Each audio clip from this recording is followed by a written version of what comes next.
Bonjour à tous, konnichiwa minna, c'est Kazu. Alors nous sommes le 12 juin le mercredi 12 juin. Je suis désolée, je perds la notion du temps, c'est un truc de fou.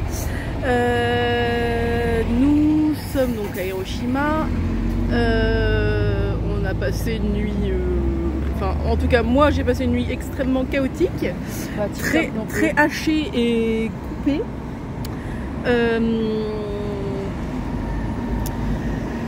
Du coup ce matin on est parti tard, parce que là il est 11h, presque 20. Et on va aller, enfin on va essayer d'aller au temple Mitakidera. En bus. En bus, comme des prunes. Tout simplement parce qu'à Osaka, il n'y a, comme je vous ai dit hier, je crois, il n'y a pas de métro. Hiroshima. T'as dit Osaka. Pardon, Hiroshima. On est traumatisé par Osaka. Donc à Hiroshima, il n'y a ni bus, il n'y a pas de métro, donc on est en tram et en bus uniquement.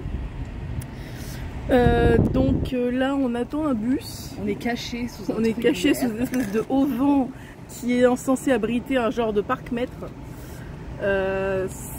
C'est lunaire. On est pas mal, hein. Il y a un bus par heure, donc là sur la pas celui-là on est foutu. Il est dans 20 minutes. Ensuite, je sais pas combien de temps ça va prendre de visiter le temple. Je pense qu'après on se trouvera un endroit où manger. Ah, c'est un 100 yen shop. Et excuse-moi. Non mais t'inquiète, il n'y a pas de souci. Et du coup je pense qu'après manger on ira voir la tour, j'ai oublié son nom, qui est pas loin de l'auberge. Ouais, juste à côté. Et je pense qu'on fera pas de Gyozo ensuite parce que vraiment vu la nuit pourrave que j'ai passée, et apparemment il n'a pas beaucoup mieux dormi, on va avoir besoin de repos. Donc je pense qu'on va faire ça aujourd'hui. On va y aller tranquillou. Déjà on a éliminé le château de Hiroshima qui était prévu au programme parce qu'apparemment d'après notre ami français qui bosse dans l'auberge, Baptiste, il n'y a pas grand chose à faire. L'extérieur du château est beau mais à l'intérieur c'est un peu pourrave. Donc on s'est dit qu'on allait squeezer, on a déjà vu celui d'Osaka en plus. Oui. Voilà, donc le programme aujourd'hui a été allégé et je pense que ce sera pas plus mal. Je vais vous faire un petit spot une fois qu'on sera au temple. Alors je vais vous faire une petite vidéo parce que là donc on est dans le bus.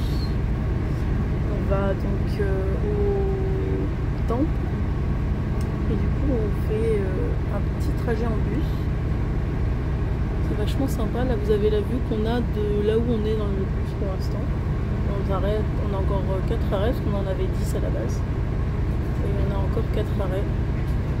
Donc là on redémarre. Je vais vous montrer un peu ce que ça donne en mouvement.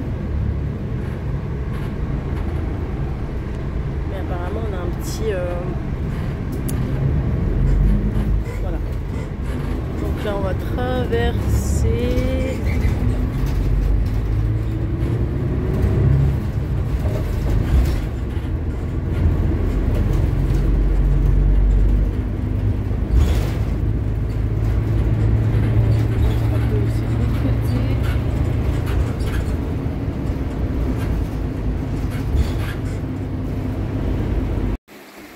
Une espèce de petite rivière là qui coule. Je vais pas trop m'approcher mais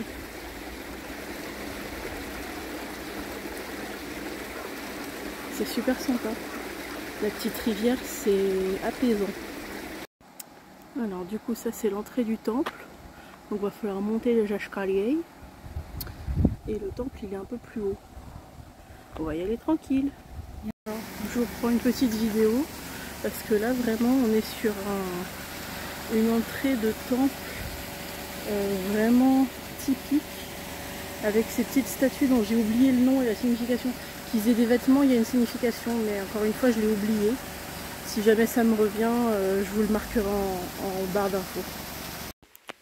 Alors je vous montre, on entend les escaliers parce qu'on arrive devant une superbe, je vais appeler ça une pagode parce que je sais pas trop comment appeler ça autrement.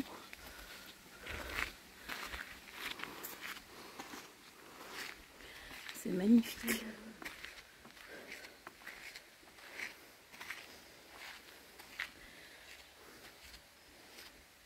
C'est ça, j'avais raison, c'est bien une pagode. Ça va. Je bug pas trop. Je montre quand même la richesse des décorations. Je vous fais un petit zoom pour que vous voyez mieux. C'est juste magnifique.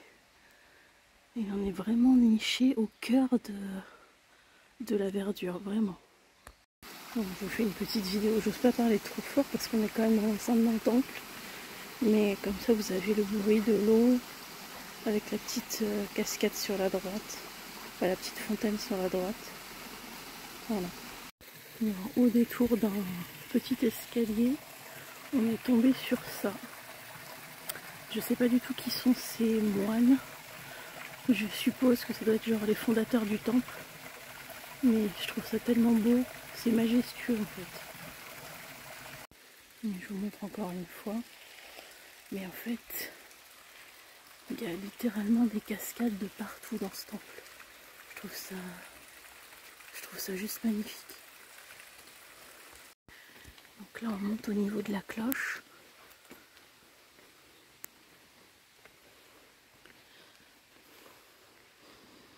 Je sais pas s'il y a vraiment quelqu'un qui la sonne, mais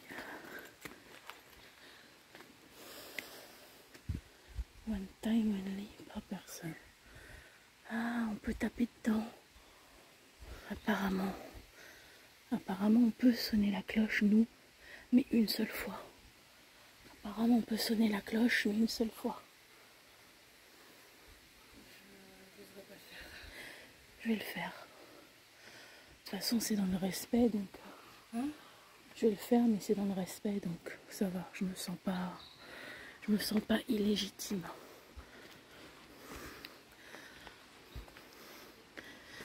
Je vais y aller doucement.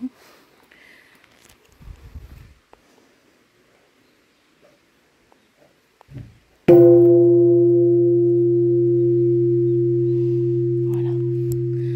J'ai sonné la cloche. C'est lourd, mine de rien. En fait, c'est lourd. C'est juste par respect, j'ai même pas envie d'utiliser mon truc de tour de cou là. On s'est posé sur un banc, parce qu'on a Prune, je sais pas comment, a repéré qu'il y avait un banc en pierre à l'ombre de ce magnifique, je sais pas comment on appelle ça, chapelle, je sais pas comment on dit. Et du coup, on a juste le bruit des oiseaux et le bruit de la cascade. Et c'est tout. On nous avait dit que c'était relaxant, mais effectivement, on peut confirmer tous les deux, c'est effectivement très relaxant. Donc c'est crevant parce qu'il fait lourd, il fait chaud et on monte, mais ce qu'on voit vaut la peine qu'on se donne.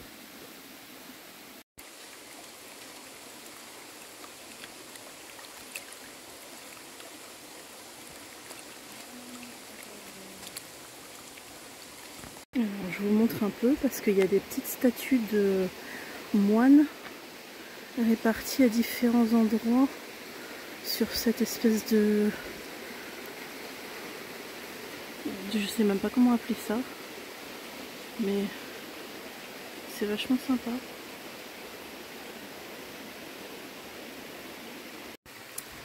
Alors, je pense que ce symbole nécessite une explication.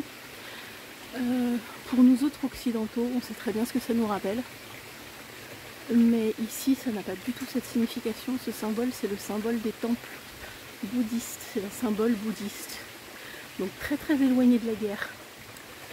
Donc si vous êtes occidentaux et que vous voyez ce genre de symbole, allez pas crier au scandale. C'est pas un symbole hitlérien. C'est pas une croix gammée. C'est juste un symbole de temple bouddhiste. Ça sert à rien d'aller taper un scandale ou de crier à la honte. Donc là on est en train de redescendre du temple pour aller retrouver l'arrêt de bus. Parce que comme je vous expliquais tout à l'heure, il y a seulement un bus par heure. Et là il est dans 20 minutes. Donc si on veut pas le louper et se taper un quart d'heure de marche à pied sous le cagnard, donc on est obligé de speeder un peu. Donc on n'a pas vu la totalité du temple. Pardon, je suis agressée par un insecte. On n'a pas vu la totalité du temple, mais on a déjà vu pas mal, donc c'est bien, on est content. Alors, j'ai oublié quand on est monté de vous faire une vidéo sur ça. Au début, on pensait que c'était un truc genre pour mettre, je sais pas, des oiseaux, des poules. Et bah pas du tout. Ceci est une poubelle. Ils sont obligés de le mettre sous comme ça parce qu'en fait, apparemment, il y a des sangliers et apparemment, ils feraient du dégât. Donc, ils sont obligés de mettre les poubelles sous clé. Voilà, c'était la petite anecdote amusante. Alors, juste là, il y a un fleuriste. Et au début, je viens de l'apercevoir, hein, vu qu'on attend le bus pour repartir. Et je me disais, j'allais me dire, tiens, c'est bizarre qu'il y ait un fleuriste à un endroit aussi paumé. Mais non, c'est logique en fait. Parce que juste là, il y a un cimetière. C'est juste qu'il faut avoir la volonté d'aller jusqu'au fleuriste ici. C'est juste à côté de la maison. J'avoue. Alors, on s'est posé dans un food court. Donc un food court, comme je viens d'expliquer à Prune, c'est un endroit où sont regroupés plusieurs échoppes qui proposent de la nourriture. Et en plus, tu as juste à choisir l'endroit où tu veux manger. Donc on s'est posé là, on est à côté de la tour d'Hiroshima. On a décidé de tester les burgers japonais. On aurait pu prendre plein d'autres trucs hein, parce qu'il y a plusieurs autres styles de nourriture dans ce food court. Ouais, mais on avait envie de tester les burgers, donc voilà. Après, écoutez, on va aller à la tour et puis après on verra bien. Les gars, on arrive en haut de la tour d'Hiroshima. La vue, elle est incroyable. Et on est à l'extérieur, donc on a vraiment le...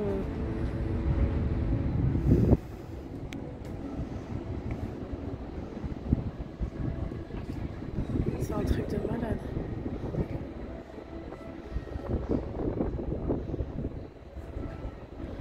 Alors, il y a une charmante jeune femme qui vient de nous expliquer en fait que l'hôpital qui est là a été détruit pendant la guerre.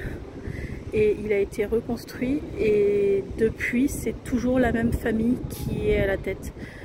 Je trouve ça assez hallucinant et en fait ils ont dû rebondir pour continuer à sauver des vies. Je trouve ça assez hallucinant.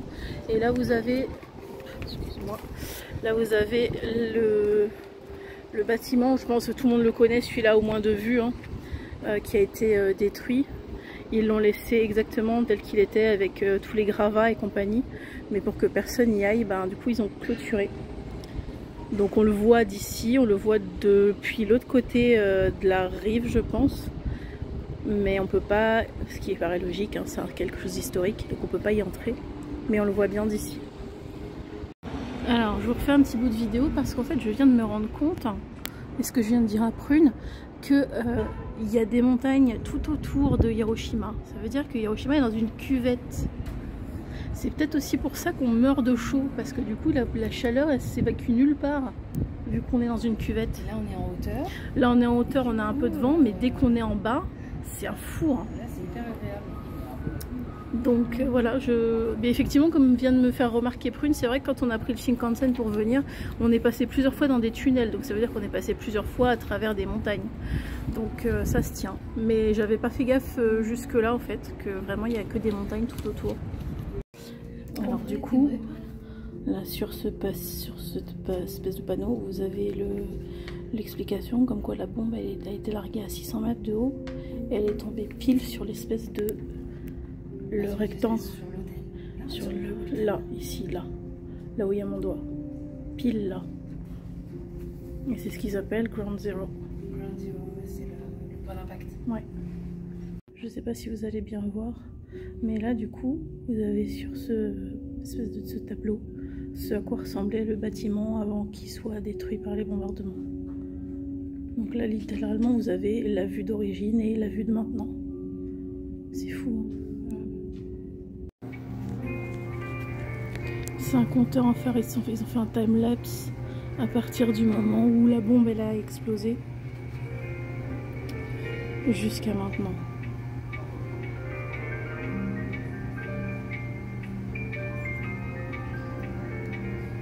C'est ouf la reconstruction qu'ils ont fait.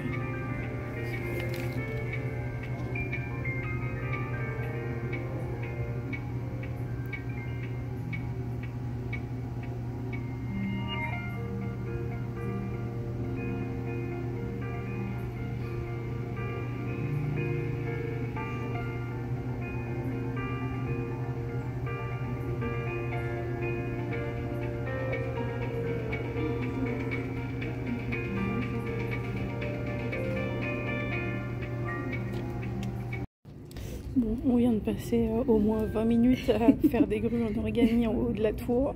C'était pas prévu dans nos plans. Je suis nulle. Je suis très nulle. Vraiment. Je suis vraiment très nulle. Mais bon, bah voilà, on a appris à faire des grues en origami. Je m'en souviendrai pas demain, mais Sarah serait pas très fière de moi. Si je lui montre le résultat, je pense qu'elle va rire. Prune s'en est vachement mieux sortie que moi. Parce que moi, vraiment, je suis une bille. Alors, on a mis des messages à l'arrière de nos grues en origami. Et maintenant, Prune va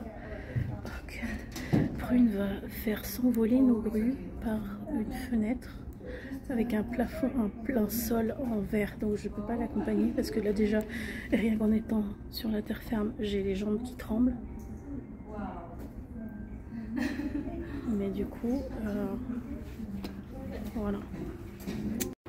Alors, après la séance d'origami, on avait 3 possibilités pour redescendre de la tour. Ou retourner au 13e étage et reprendre l'ascenseur jusqu'en bas.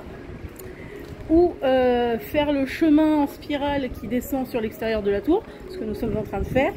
Ou, et ça c'est un truc complètement de taré malade, genre, je sais pas ce qu'ils ont fait quand ils ont pensé à ça, genre prendre un putain de toboggan qui va du 50e, enfin de 50 mètres de haut jusqu'en bas.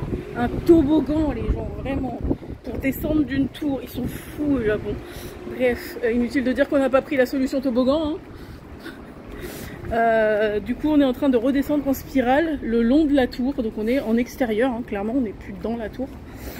Voilà. Et donc a priori, on peut aller voir l'endroit où ont atterri les grues que Prune a jetées par la tour. Donc, bah on va faire ça. Et puis après, je pense qu'on va se rentrer. Alors du coup, Prune, elle était là-haut.